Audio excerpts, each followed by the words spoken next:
All right, it's August and it's 105 out, okay? So that means one thing and one thing only. It's high school football season here in Kansas City. It is back. We are back here in Snap Tackle Pod. Mick Shaffer of KSHB 41, Dion Clisso of PrepsKC.com. What's up, Dion? How are you?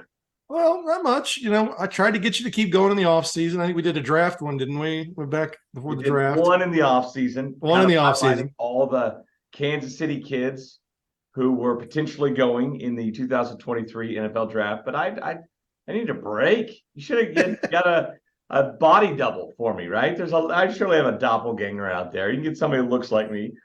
I can just ask you questions, right? Well, we'll see. My I brother, he think looks a lot like me. It's your Scott. brother does look a lot like you. He could ask you the same stupid questions that I do, and it would save me And a it's lot. Zoom. It's not like I can Zoom with anybody You know anywhere, what? It's anytime. it's like the football season. You feel you need an off season to Yeah. appreciate the regular season. Nobody anticipates anything more in America, I don't think, than the start of football season, whether it's the NFL, college, or high school. And I feel like the absence right from it has made all of our hearts grow fonder. So that's my excuse for not doing this podcast every single week. Maybe you can get me going after this off season. Well, it's kind of funny. We had our sports in this town chopped up into very nice pieces for a long time, and then suddenly in 2014, the Royals go on a run to a World Series, which eats into football. And the next thing you know, baseball's starting again. So it turns around real fast. And then they did it again in 15. And then, 16, 17, 18, kind of back to the normal thing. And then now the Chiefs play until February every time. And so you're coming off that. That eats right into college basketball. So football definitely lasts a long time in this town. And high school football is getting ready to kick off. And it's going to be a fun year. I'm looking forward to it. This is my first hat of the season. Yeah, leave it to Dion. All right, the start of the season on the Missouri side. Kansas doesn't play until next week. He's wearing a Kansas high school hat. It's my newest edition. I just received this Bishop spring Ward. from Bishop Ward, from Jerome Tucker, who's a Riddell rep, and does great. We did great work with him and doing things. And he is a Bishop Ward graduate, and Coach Duggins hooked him up and hooked me up, and I'm very proud to have it. In fact, we were at the DePasquale Moore Media Day today, and a very nice player from Bishop Ward came up to me, and I told him, I said, I'm going to wear this hat when I do the podcast to highlight Bishop Ward. So very happy to do it. Yeah. No, it's very cool.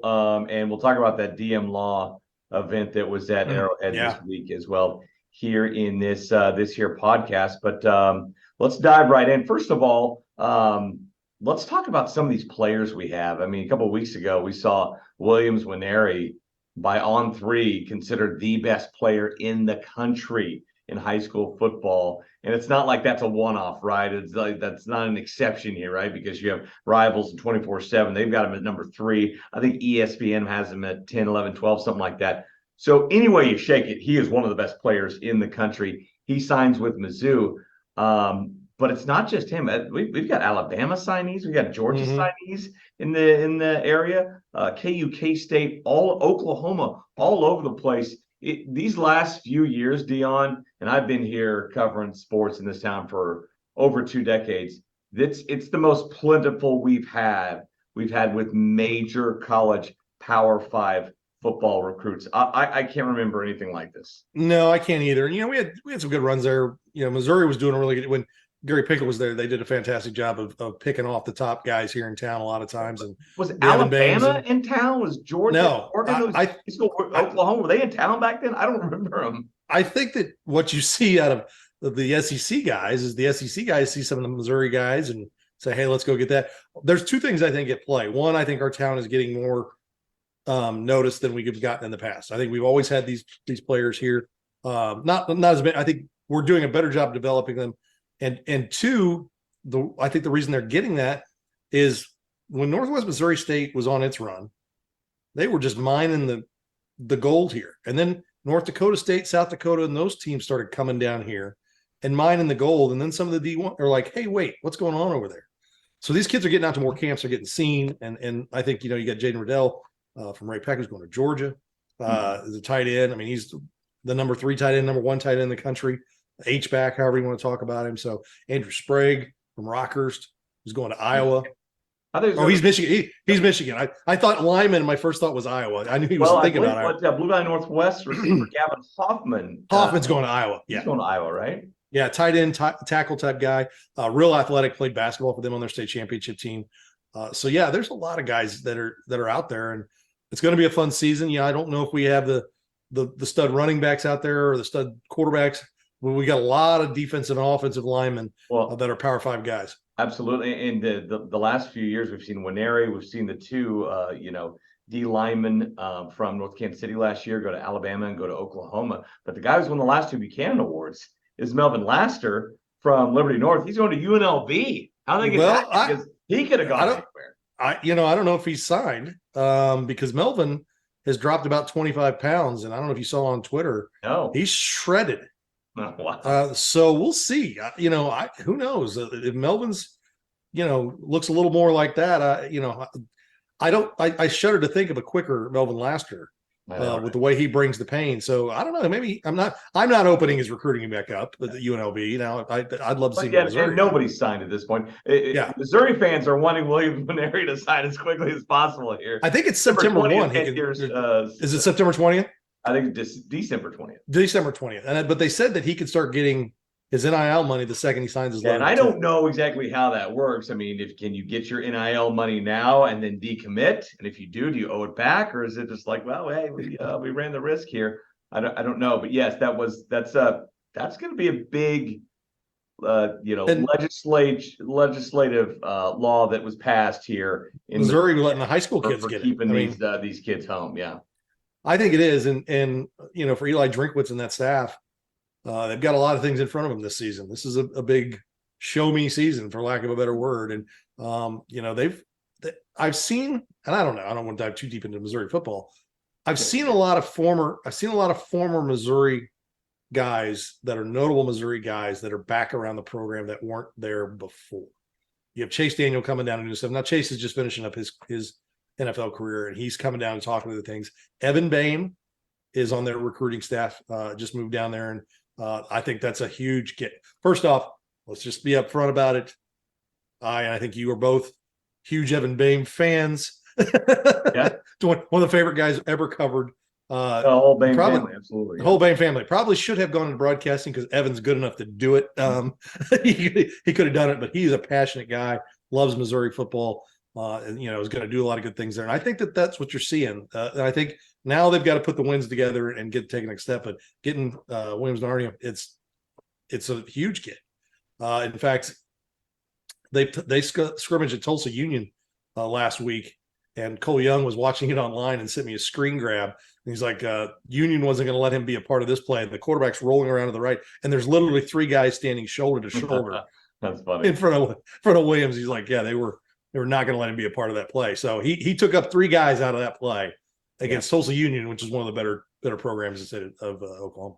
Absolutely. All right. So Friday isn't just the first day of Missouri high school football. It's the day we learn Missouri classes. Okay. Yes. And districts. And to me, this is the 8th wonder of the world. I can't believe that we have to wait till the very first day. I feel like coaches would be at a great advantage to know this. And I feel like we could know this well in advance.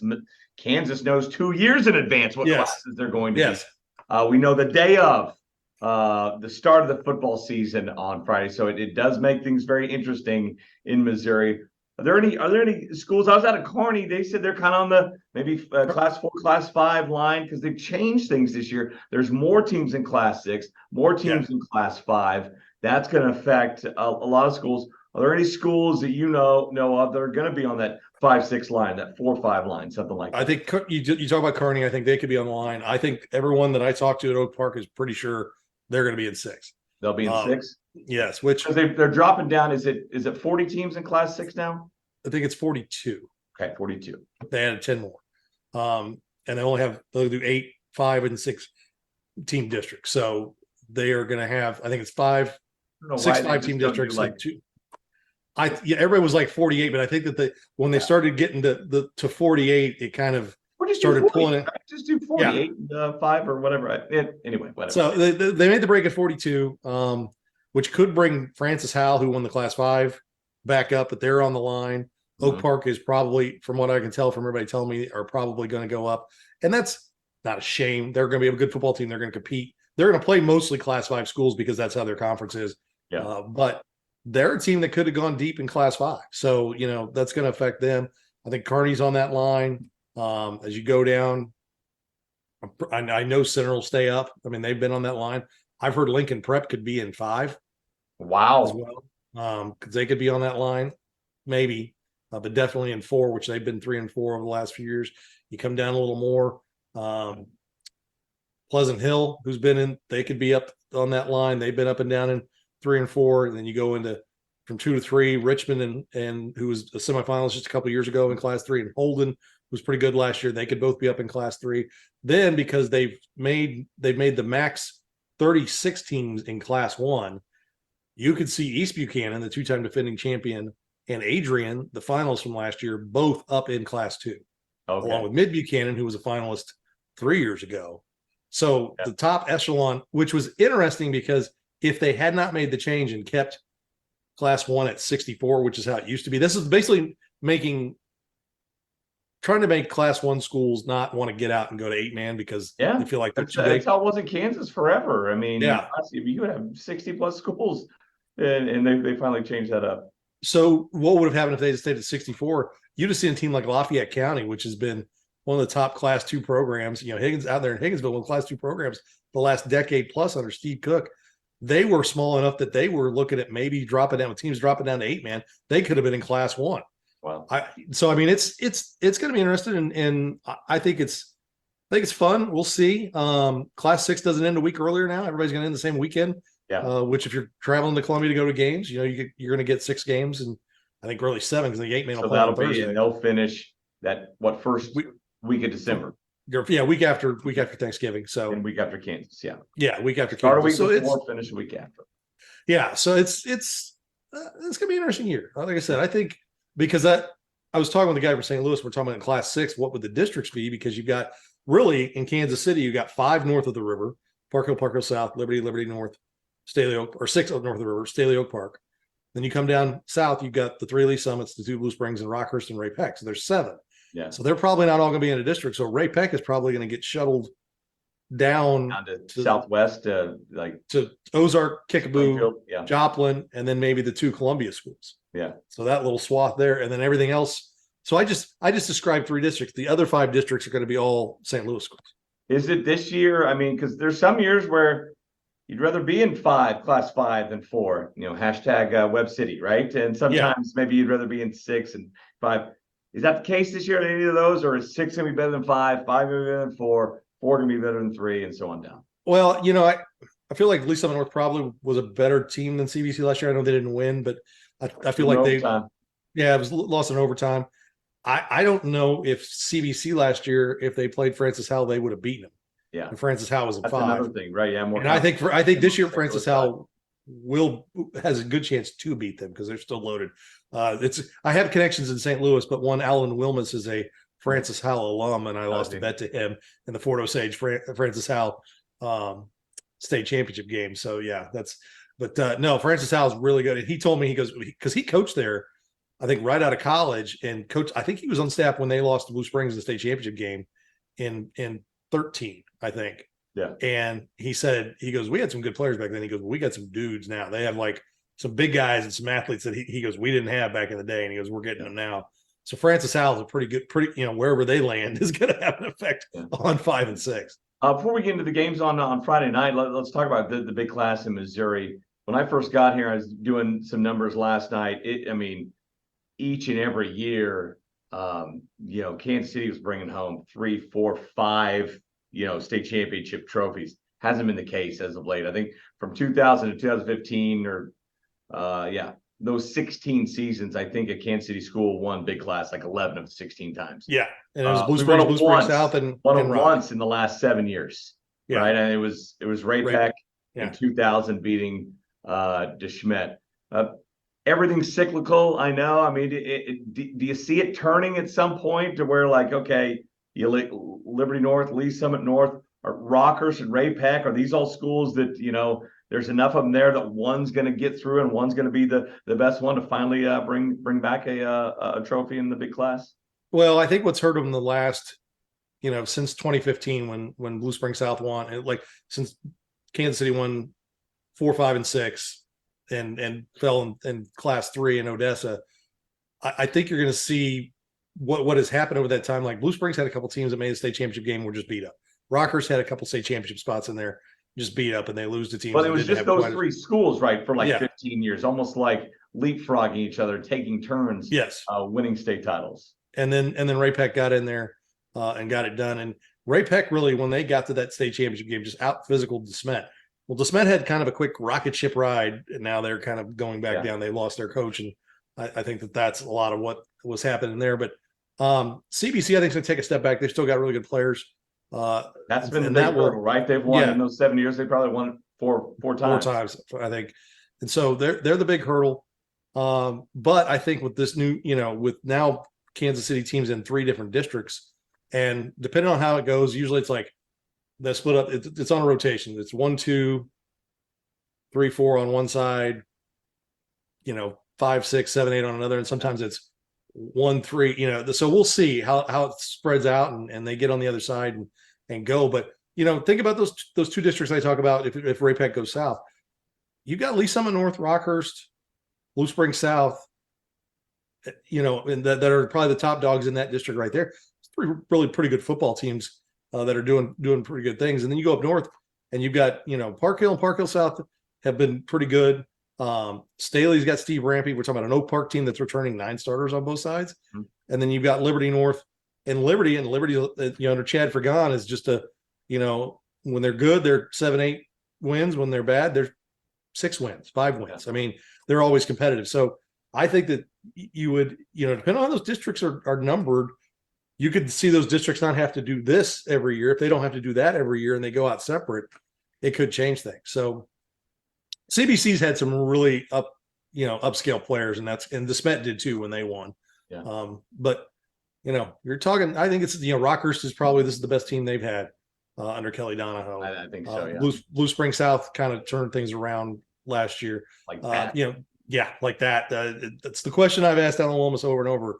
If you blow the lead against Lee Summit in week 1, does it flip that quick? Do you win your first 3, 4 games? And he's like, I don't know, because they didn't know how to win. They were 1-19 in 2 years, but no, I think and Lee Summit North is going to be right there. I mean, they bring back a lot of players. Elijah Leonard, the quarterback's back, and not to mention Isaiah Mosey, probably one of the best receivers in the Metro. And I, really challenge someone to find somebody better than Isaiah Mosey, but they're loaded. They've got good players, and they've taken that step. The only step they have left is winning a state championship. So we'll see. Right there. I think Kansas City's got a shot. Like I said, Francis Howell may, but Francis Howell and CBC are probably have to take each other out. Exactly. I don't see a way that unless one of them is in like District 5 and they would be on the side, with the Kansas City schools. Yeah. All right, let's get to Friday night. First of all, is it all going to be Friday night? Do we have any postponements? Let's see here. Saturday morning. I know I haven't seen a Saturday morning back an hour or so yet, but I just got. Let's see who's on my text list. One Tim Callahan from Ruskin while we were speaking, asking about games being moved. I've got a list up right now. He's over at Ruskin now. Okay. Yes, he is over at Ruskin. From West to Ruskin. Yeah, and so he is asking about that. I know about 10 games right now that have been moved back. And we said back half an hour is an hour. What hour? 8 o'clock is most. Winnetonka and Oak Park has been moved back a half an hour. Yeah. And I think if nothing else, just to get the sun down. Once that sun's down, it changes. It's still going to be hot, right? It's still going to be humid, that heat index and everything. But it is a big difference between 8 o'clock and 6 o'clock. And think about this: you're finishing up at 9:30, 9:45, 10 o'clock instead of you'd be finishing 10:30. Yeah, instead of 8:45, 9:15, 9:30. So everything's a little later. And the sun outside of Blue Springs High School that sits east west and is the hottest field in the history of mankind. And the sun just bears down on that thing from the second it comes up to the second it goes down. Most fields tend to sit north-south. Like that. Oklahoma State has an east-west field. I've always liked. There's only a few of them out there. Yeah, and so most of them, a lot of times that when they're smart about their press boxes, the press box sits on the west side, and the sun will set behind the press box and give shade. Now I can call out a few. Turner, Blue Valley, that I have stared into the sun doing a game. Yeah. I will let Lee Summit off the hook. They built their new press box on the west side, so they are now safe. That's a off west the side hook. Yeah, box. your west side press box. Lee Summit North, all the Lee Summits are. Blue Spring South is. Ray-Pec is. I mean, I know you know who you are. You know East Side, you East Side press box people. It's definitely in the summertime, and go ask Paul Brown at Blue Valley, who stared into the sun for 2/3 of his Friday nights for the last 20 some years, being the offensive coordinator. I don't know how they call plays up there. Yeah.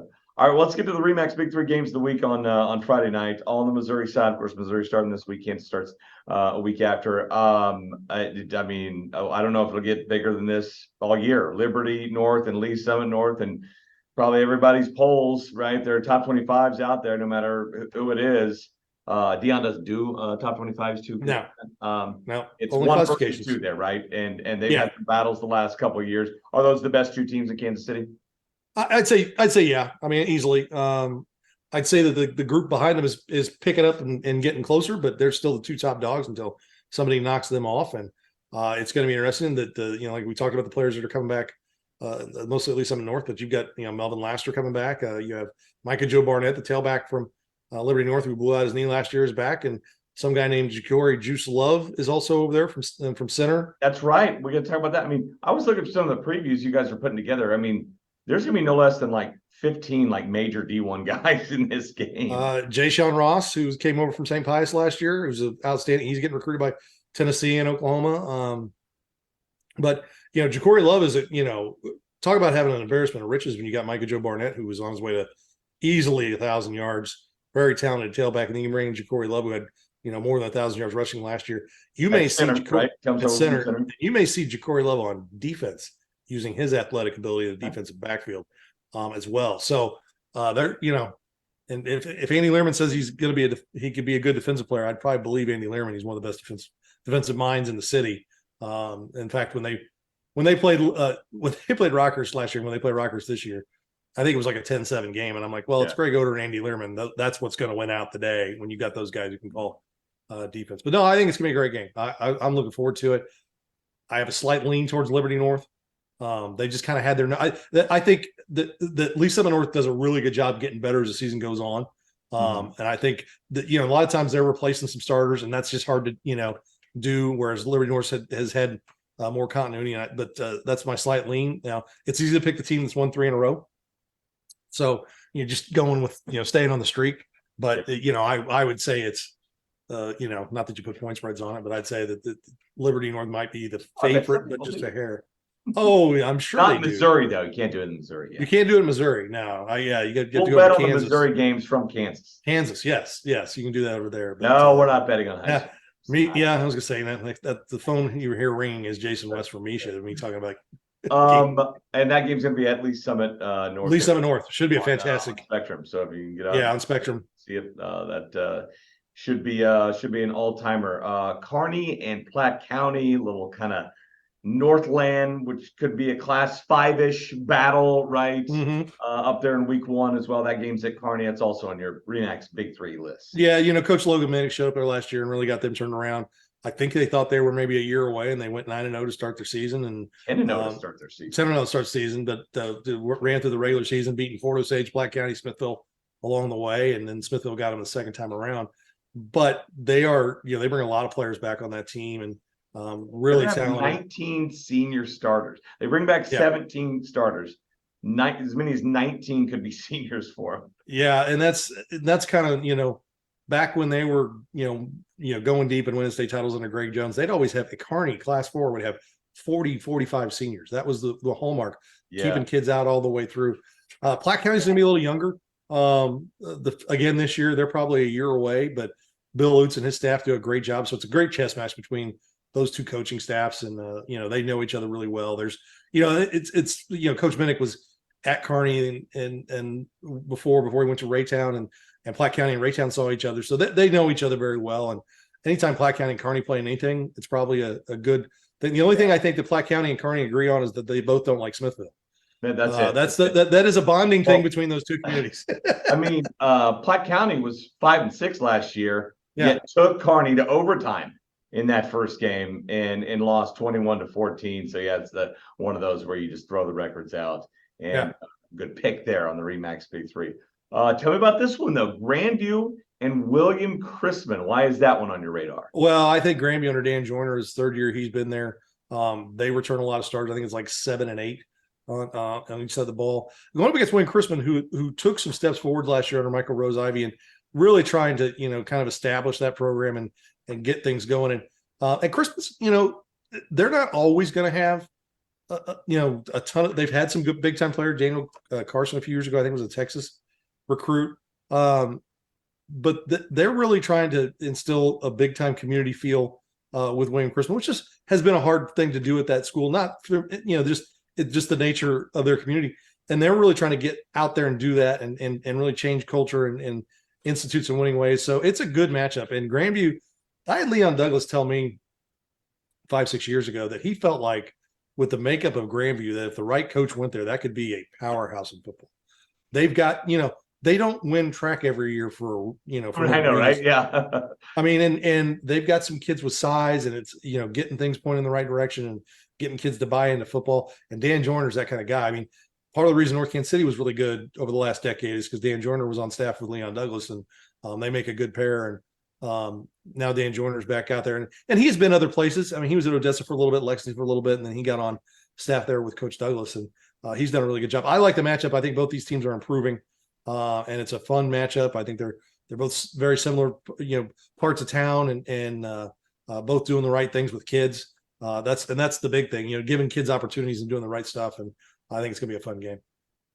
There's some big matchups, Dion, in week one. I don't know how you settled on 3 here. Yeah, Ray-Pec at Rockhurst. Yes, you've got which has been a big 3 game to start the season the last 2 years. Yeah, that's right. You're just tired of picking that one. Which is usually a shootout too, by the way. St. Pius at Pembroke, Staley Blue Springs, Fort Osage Grain Valley. Yeah, Fort Osage Grain Valley was good. Summit. Which other ones are worth mentioning here? Well, I tell you, that Pembroke, St. Pius, St. Pius brings back a lot of players, and I would think you'd make them the prohibitive favorite. But Pembroke Hill's got a lot of a really good junior class and a really good freshman class. That's a team that's going to get a lot better as the season goes on, and they're both so well coached. Both those teams are so well coached. No, it's definitely a week, especially in the Suburban Conference. You've got Lee Summit West and Liberty. That's like a total under the radar game. I know, right? No one's. I mean, you got Park Hill South playing Columbia Rockbridge, which is usually a pretty good game. Raytown South and Truman, who were teams that hadn't won games in a while last year, both ended some streaks. They're playing again in week 1. St. Joe Central was 5-5 last year. They're playing Ruskin, who's Tim Callahan. So there's some good tester games right out of the box. You talk about Staley and Blue Springs, and I think Blue Springs is still they're maybe a year or 2 away. They're pretty young. And talk about a place that needed a culture change. They had 2 years of a coach that didn't fit. It didn't fit in Blue Springs, and they promoted Jed Paulson last year as the assistant coach, and they're trying to get things back there. And so it's going to be a little bit of time before they get that going. But Staley, they return a lot of players. Maybe looking for some more size. I know Rampy wishes he had more size, but he's got some good athletes. So that's really a good one too. So yeah, and Lee Summit and Blue Springs South was a great shootout last year. We'll see what Blue Springs South does, because when they went in last year, we're going to put all the firepower on offense, make it exciting, see if we can outscore people, win some games. And Wilmus told me, he goes, then we'll figure out the defense next year or the year after. So, because he's a defensive guy, so it's kind of goes against his, thoughts. But no, and Lee Summit, Coach Thomas does a fantastic job. He just had a guy drafted by the Chiefs. That's all he had happened last year. And so no, they've had some graduate. They lost their quarterback. They lost Josh Manning, the outstanding receivers going to Missouri, but they've done a good job, and they're young, and he likes this group that he's got. He said they're really bought in. So a lot of really good fun games. Smithville, Raytown. Mm-hmm. I mean, Raytown got a lot of good players. It's a very solid program. We know what Smithville does. They just replace whoever steps out with somebody that looks like them and run the ball. Go on. Yeah, just go on with their day. Don't play defense, run the ball, don't make mistakes. That's what they do. I saw them in the Jamboree last week and at Blue Spring South. They looked pretty good. Yeah. Played well against the teams. It was Liberty, Blue Spring South, Smithville, and Harrisonville. So, Harrisonville traveling to MICDS to take on some guy named Fred Bouchard on Saturday. No way. That's a storyline. Yes. He came in last year. He came in last year and played, and so now they're going back over there this year to return the favor. Brett Maxwell, who came back as their head coach, who was an assistant under Brett Maxwell, who is by far one of the nicest coaches in the world. We're out at the Jamboree, and they had a kid, Blue Springs had a kid got hurt, and so it was kind of in a spot there, and I'm on the sidelines, and he comes walking over. He's like, "Hey, you want to call the next play?" I'm like, "Come on, Brett." What would you call? What would you call? Well, I don't know veer. I can't call split back veer. I would call pass. Right. Yeah, that's probably what I want to call. I don't know anything about split back veer. I don't play action. Yeah, but it looked like split back veer in a Jamboree, because when you're first getting those mesh points down, man, there's a lot of balls popping out. Yeah, it's a lot of fumbles on the ground. Do not forget that they fumbled 6 or 7 times at Platte County in 2016 and went on to beat Kearney in the state championship game. That's funny. So it can go wrong real quick with the option offense, but it can really work well when it does. All right, Dion, we're off and running here. Thank you to Bishop Ward for my newest. Very nice. It's very nice. I like it. It's got black and red. Yeah. Matches we're trying to get you more hats. I mean, what percentage would you say of the teams in town swag or hats? I've got the 120 or 119, I think is the number right now. I've probably got 12 or 13 at this point, over the 30, maybe one a year. I know. I started off hot like in 2010, 2011, and was getting it going pretty good. And I'll even count my son's Green Valley hat that he got, but it's a kid's hat, so I can't wear it. That was 3 years ago. They messed up and sent a box of kids' hats for the coaches, and so we were over there, and David Alley gave my son one, so he has a great. But now he's 13 and he's 5'9", and so he can't. That hat's getting too tight on his head, so he's out of that hat. But no, it's I had no Valley. Reach out to Dion if you have some swag for your school and send it to him. He'll wear it on one of these podcasts. Yes, we'll wear it on the podcast. We've got 15, 16, 17 weeks of this, and we do. So I like to wear a different hat if I can. Yeah.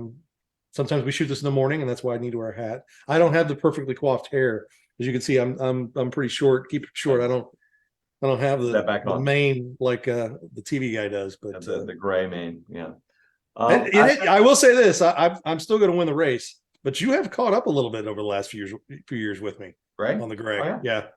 Working nights and 10:00 news, and having to put up with the Chiefs going to Super Bowls and parades and all that stuff. It wears on. I was gonna say, yeah. It wears on. Tough problem to have. All right, speaking of that, I got to get back to work. You got to get back to whatever it is you do. Yes, working law and orders on. That's what I do. Yeah. All right, sounds good. We're off and running here on Snap Tackle Pod. For Dion, I'm Mick. We'll see you next time.